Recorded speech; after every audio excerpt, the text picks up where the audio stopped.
called what? Diamond Alkali Superfund site.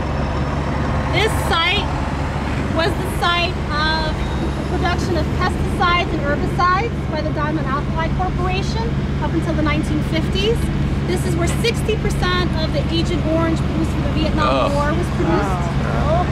So, you know, as many of you know, during the Vietnam War, Agent Orange was an orange chemical that was sprayed as a defoliant in the jungles of Vietnam so that they could see the enemy. And in the process, what they did was poison and kill a lot of men that came back from that war with cancer. Dioxin is one of the most cancer-causing chemicals known to man, and it was a huge byproduct of the production of Agent Orange. So that facility was located right here where you see this little gray mound, and you see a lot of equipment on top of that.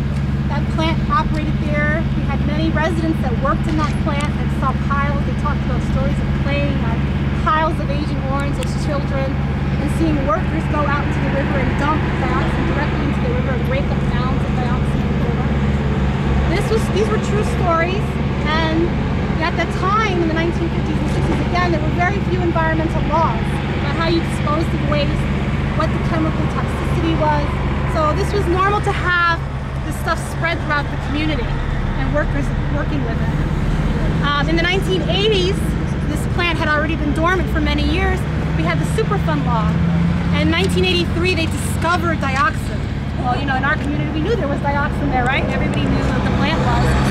But we had Governor Kane, Tom Kane, remember, come on a tour with us, one of these Greenfaith tours, and he remembers flying in a helicopter over our community and declaring it a disaster zone because of the dioxin contamination. And he remembers that with such, you know, vividness, because at that time, to call a community a disaster area, what they did was they called in the EPA. The EPA came in with, you know, space suits, hazmat suits, and began vacuuming the streets because this dust was all over, this orange dust was all over the community. And children played in the streets and sat on their porches and watched these men in white suits vacuuming the streets and thought, you know, what is going on? You know, here we are, we've been breathing and living this stuff for decades. And there was a huge outcry from the community. They formed the Ironbound Committee Against Toxic Waste. They were very, very active in the anti-toxics movement. This is when Lois Gibbs came out in solidarity with us after the Love Canal. And, you know, this community got very, very educated. You know, our community, we have less than a 4th grade education on average here. But our residents came out and learned about dioxin. And they forced Governor Kane at that time in 1983 to pass the first community right to know law. The first in the country before the federal one was passed. It said, you have to sign this law because we have a right to know what the chemicals are in our community and what their impact is on our health. That was the first law of its kind. In 1985, the federal government signed the first Community Right to Know Act. And about 3 weeks ago, we had the head of the EPA, Lisa Jackson, come here with the senators and celebrate the 25th anniversary of the Community Right to Know law. And they're celebrating it because they're under fierce attack by Congress to actually repeal the Community Right to Know law. But you don't need to know every 2 years what the toxic chemicals are that are coming out of those smokestacks. You only need to know every 5 years. And you need to know less than what we are reporting now. So there's a constant attack on that. Those rights that we fought for in the 1970s and 80s, they need to be re-fought and they need to be protected even today. That site in the 1980s, at that time, there was nowhere to send dioxin. So it was either incinerate it, of course, incineration, very popular, or entomb it on site. And that's what they did, they entombed it on site.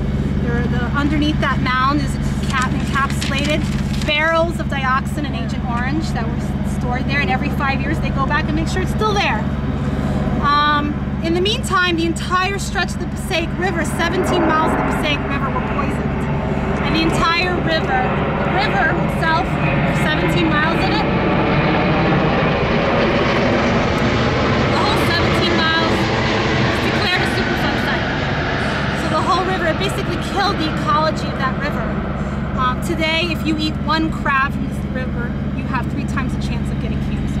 Today, if you what? If you eat one crab from this river, one blue claw crab, your chances of getting cancer, lifetime cancer risk increases by 3%, by 300%. So you are not allowed to fish in this river.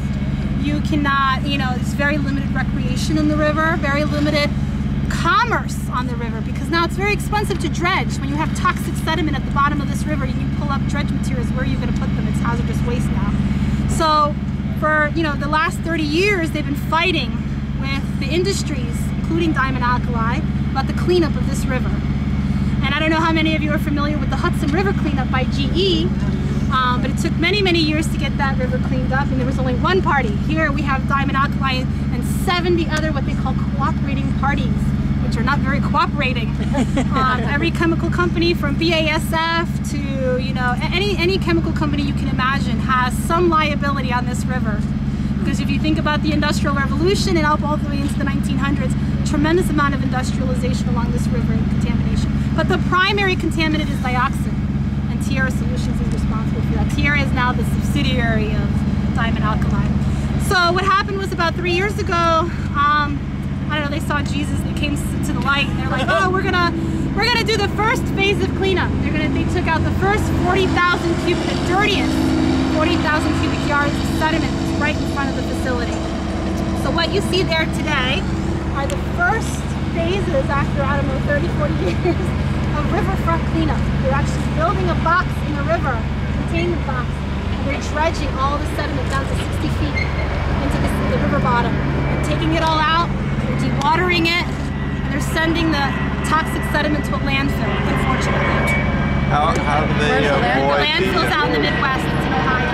How do they avoid downstream contamination?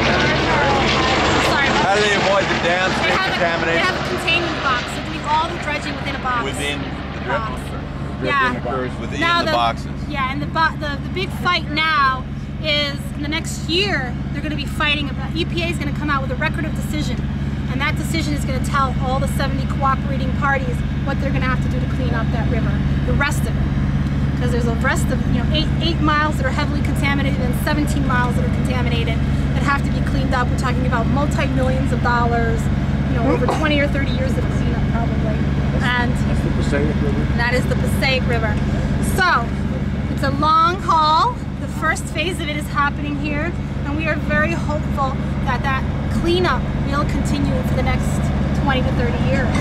And we want to see that cleanup to its fruition, because getting that river back into productive use, both for commerce and recreation, is so important to the revitalization of the city. So we're very committed to that.